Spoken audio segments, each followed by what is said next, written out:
If you've owned a Chevrolet Bolt during 2020, I guarantee that there has been at least one point during this year where you've wished that you didn't own a Chevrolet Bolt EV. From the battery fires to the beginnings of the recall campaign, where everyone was told, no, don't worry, we can fix it all with a software update, to, oh, the cars are still catching fire, maybe there's an issue that we can fix by replacing individual cells in certain customers' cars, after developing a really complicated algorithm that can detect what's wrong with your battery pack, to, oh no, it was a manufacturing defect after all, to, no, there's another software update, it'll all be fine, to, you're gonna need your whole pack replaced. This year, it's been trying.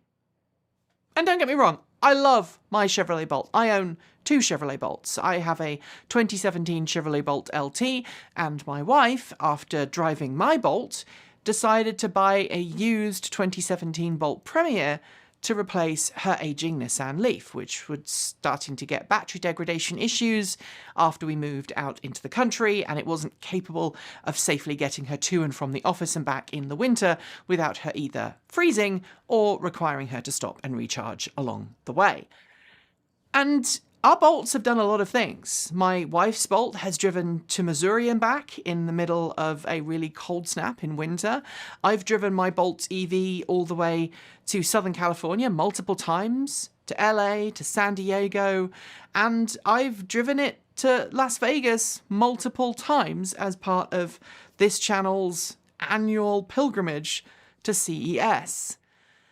But this year, as many of you will know, we have been debating whether we continue to own our Bolt EVs. We put in buyback requests for both of our Bolts, and that complicated process has taken a lot longer than we'd hope, with people at GM losing our paperwork or not necessarily filing things correctly, forgetting that we actually had 2 cars instead of 1 that we were trying to get a buyback on. And it became really difficult. And then towards the end of the year, I had an accident involving a deer.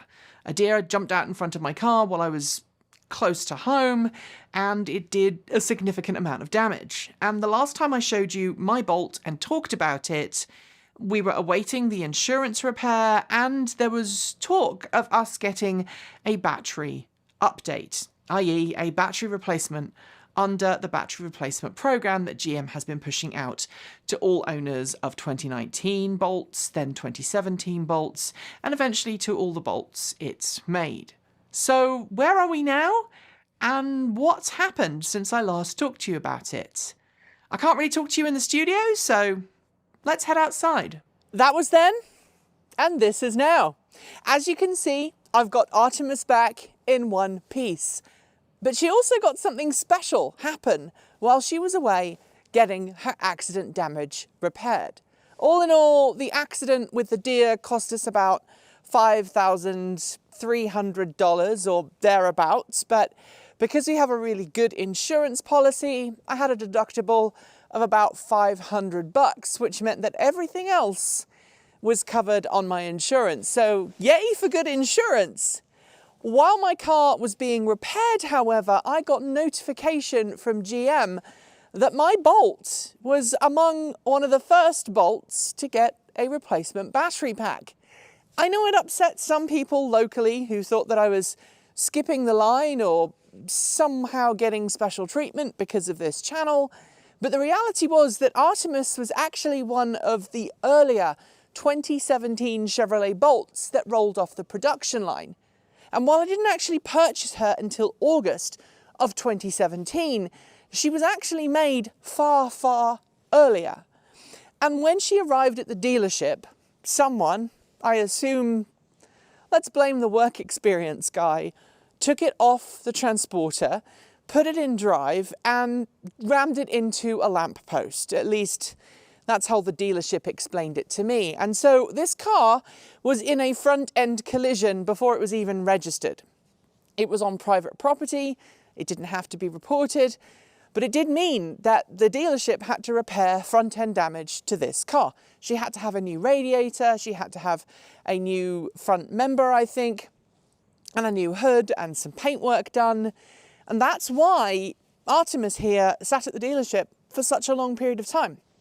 Nobody wanted a car that had been involved in an accident. But I inspected the accident damage, I'd inspected the repair, I had no concerns.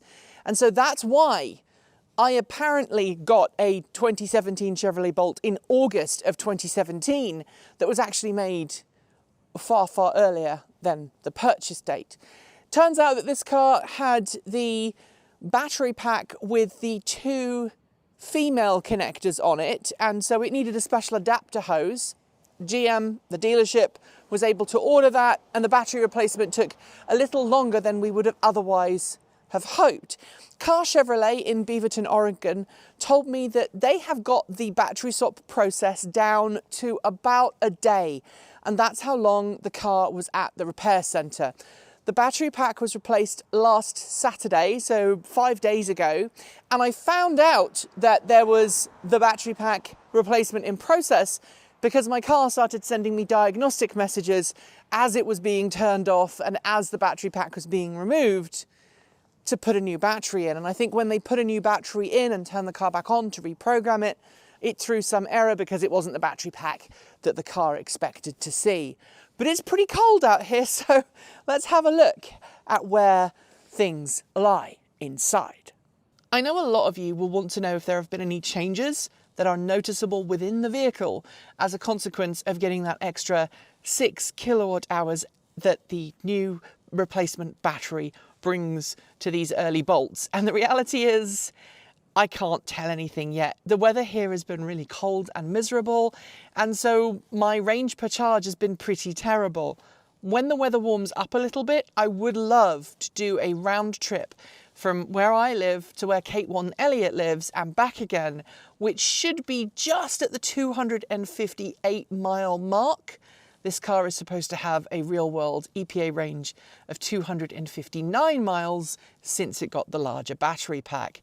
But because I've been doing a lot of hill driving, because I've been driving in snow and rain and strong winds, and I've had the air conditioning on, we've had other people in the car, we've been carrying large amounts of stuff, preparing for CES, my range predictions right now are really terrible. So let's fire up the Torque app, which is available with Android devices. I've got an ODB2 dongle plugged into my car's diagnostic port, and I'm going to get some real-time information from my car.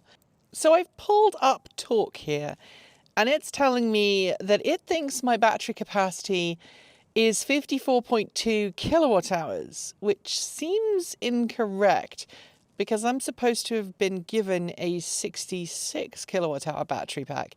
This either means that the car doesn't have the correct software, I don't have the correct battery, or the car hasn't quite figured out yet how much range it really has. I will say that this appears to be in line with, well, what I was getting from the car before the battery upgrade. Another thing I've noticed is that the pump connected to this reservoir and the pump connected to this reservoir are both making quite a lot of noise.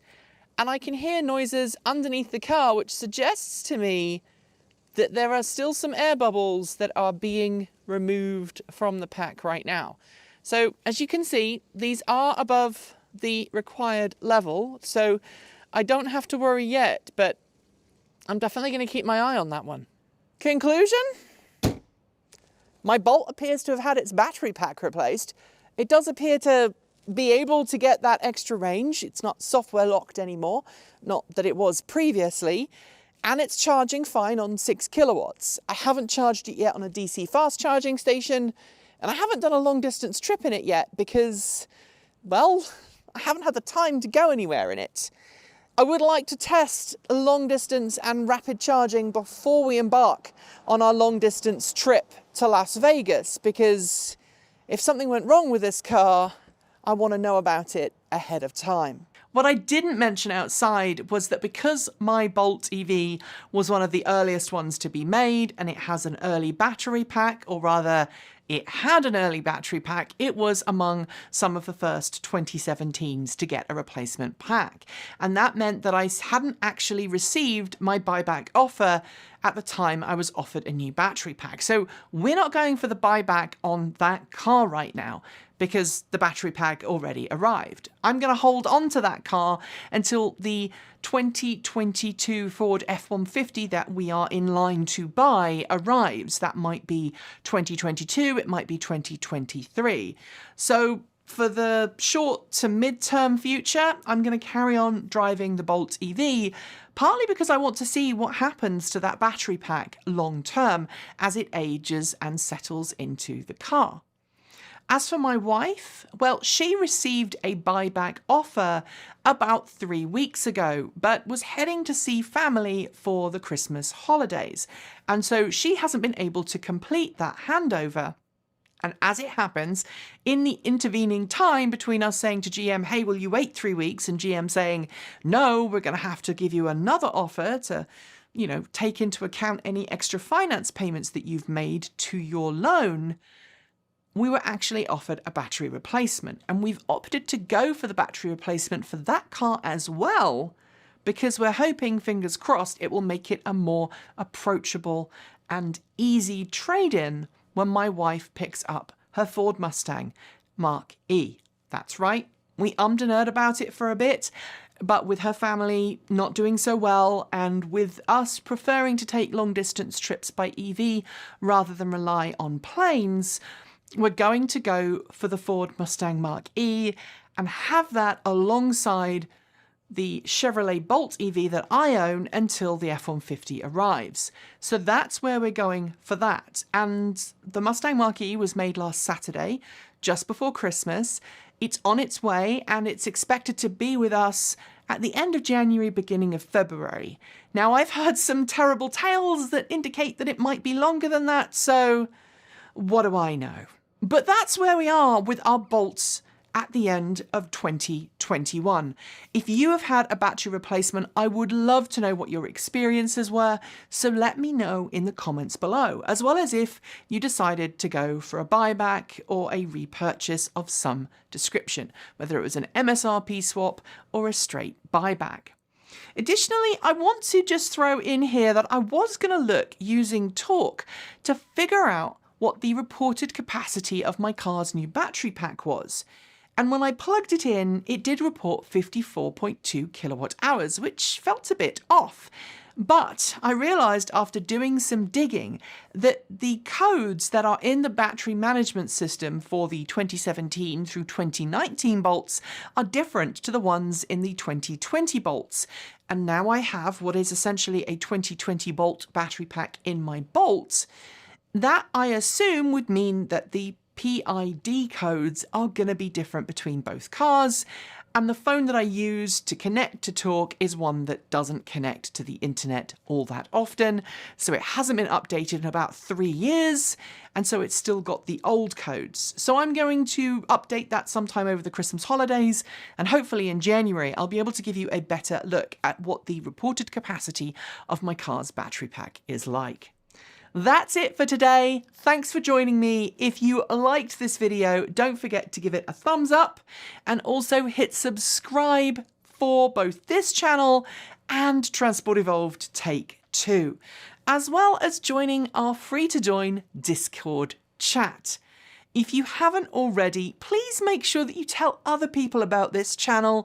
It really does help get the word out, and make sure that you give that bell a gentle ding to make sure you're told when our next video goes live. Thanks on behalf of the entire TE crew go out to every single one of the 1,100 plus people who have been a Transport Evolved patron this year through Patreon. But special thanks go to the folks on my right for being our $15 to $49 a month patrons, and our $50 a month patrons who are Jason Bordor, Brian Newton, Michael Goad, David Danakula, Richard Leon, Andrew Martin, Guido Jahota, Brophy Wolf, Tazlet in the Gong, Joseph Broucher, Sean Ueda, Gordon C, Regine Fellows, Anonymous Freak, Jim Burness, Anthony Coates, Carl Hodgson, Laura Sanborn, Rory Litwin and Denny Hyde, and our deepest gratitude to our $100 a month Patreon supporters, Marcel Ward, Reggie Watts, Joe Bredsney, JP Fagerback, Will Graylin, Matthew Drobnak, Christopher Lee Jones, Paul Conway, Ellery Hennersley, and Ian. And if you are not on the list and you have recently become a Patreon supporter, please know that we are very grateful and you do mean a lot to us. We haven't been able to update the list because we've been so busy trying to get ready for the holidays and for CES 2022, which in the age of Omicron has meant that we've had to go out and buy 70 face masks, all of the alcohol gel, and a whole load of cleaning products to keep everyone safe during the event. If you are feeling left out though, you can join Patreon at the link below, or you can show us your support through Bitcoin Ko-fi or our cool swag store. There is a link below. I would like to wish you all a very Merry Christmas if you are indeed celebrating. If you are not, I hope that your year comes to a peaceful and joyous conclusion. There's not going to be a 10 this week because it's due to publish on Christmas Day. And while I know a lot of you would love to watch 10 on Christmas Day, everybody else on the Transport Evolved team has gone home for the holidays. I have literally thousands of bits of equipment to tag and bag ahead of CES next week. And it's supposed to snow about a foot of snow up here in the mountains, which means I'm going to be packing the trailer all on my own because not everybody on the Transport Evolved team has snow tyres for their car. We will be back in 2022. Keep your eyes peeled for some live streams, which will probably happen during the holidays. But until next year, I am very, very grateful for every single one of you. As always, keep evolving.